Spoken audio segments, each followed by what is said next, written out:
Hi everybody, it's me, LisaT, coming at you with some positive energy, reading The Language of Letting Go by Melody Beattie. Okay, so we're reading November 2nd, the grief process, which we just spoke about in the last video. There's transformation through grief. So now a little more understanding about the whole grief process, which is different for everybody, very like up and down and can come out of nowhere. Everybody does it differently, and that's all okay. So the grief process, to let ourselves wholly grieve our losses, is how we surrender to the process of life and recovery. How we wholly grieve. We had to get not just a little bit. That's what I learned. I had to like grieve it. Once I got to the depths of it, right down in here, then I was free of it. So some experts, like Patrick Carnes, call the 12 steps a program for dealing with our losses, a program for dealing with our grief. Oh, I never knew that. How do we grieve? Awkwardly, imperfectly, usually with a great deal of resistance. It's awkward, it's imperfect, it's messy, it's sloppy, it's unpredictable.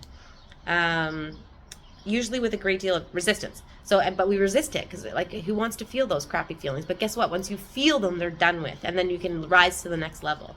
So often with anger and attempts to negotiate, ultimately by surrendering to the pain. So we negotiate with the pain, we negotiate with the grief, we get angry at it, at the situation, at the loss, etc. And then ultimately we surrender to the pain and we just feel it. Just feel it. It's okay. The grief process, says Elizabeth Kirby Ross, is a 5-stage process. First, denial, anger, bargaining, sadness, and then finally, acceptance. This is how we grieve. This is how we accept. This is how we forgive. This is how we respond to the many changes that life throws our way. All of it. So to changes and stuff. So denial, anger, bargaining, sadness, and acceptance. So let's get to the acceptance as quick as possible. Let's go through it all. Although this 5-step process looks tidy on paper, it is not tidy. Like I said, messy. It's not tidy in life. We do not move through it in a compartmentalized manner. Yeah, and you don't go through it 1, 2, 3, 4, 5 either. Sometimes the sadness comes, then the anger, then the denial, then the bargaining, or maybe the anger first, and then the sadness, and then we deny. But acceptance is always the final stage. We usually flounder through, kicking and screaming, with much back and forth movement until we reach that peaceful state called acceptance. They've already said the word acceptance like 6 times in this reading. Acceptance, acceptance, acceptance. Although this 5-step process looks tidy. Oh, we just read that. Acceptance. When we talk about unfinished business from our past, we are usually referring to losses about which we have not completed grieving. It's just not, the grieving process is not complete. Unfinished business. There's unfinished business. We're talking about being stuck somewhere in the grief process. Usually for adult children and codependents, the place where we become stuck is denial. Yeah, I think I had a childlike fantasy that, oh, maybe my mom died when I was 12, and in a fantasy, like, maybe it was just a joke. Maybe she had to go away somewhere, and she's going to come back, and we're going to, sorry, we had to say this, like there was, a lot of denial. So yeah, where are we at? Unfinished business. Okay, so from our past, we're usually referring to losses about which we have not completed grieving. We're talking about being stuck somewhere in the grief process. Usually for adult children and codependents, the place where we become stuck is denial. Passing through denial is the first and most dangerous stage of grieving, but is also the first step towards acceptance. Denial. Denial is a dangerous stage to be in because you're not in reality. You're not even close to it, so you got to get through that as quick as possible, and it can be dangerous. So we can learn to understand the grief process and how it applies to recovery.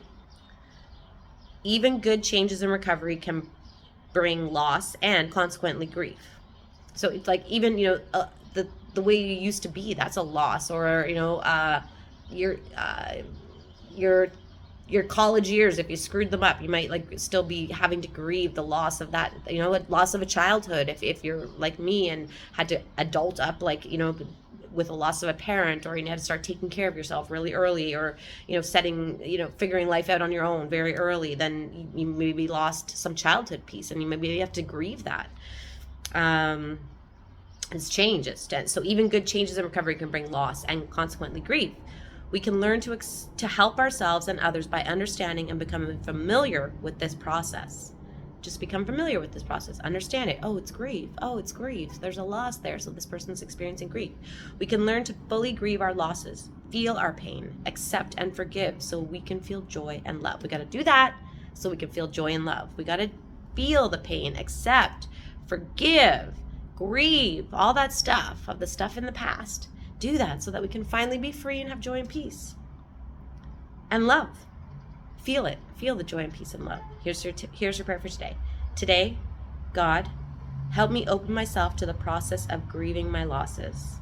Help me allow myself to flow through the grief process, accepting all the stages so that I might achieve peace and acceptance in my life.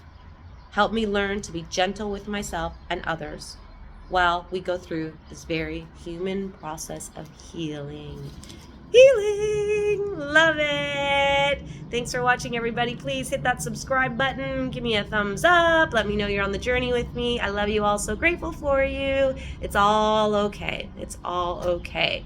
You're going to be okay. You are okay. It is okay. Everything's okay. Just feel the emotions. Feel the stuff so you can finally let it go and live in the joy and peace and love. Mwah! Thanks for watching, everybody.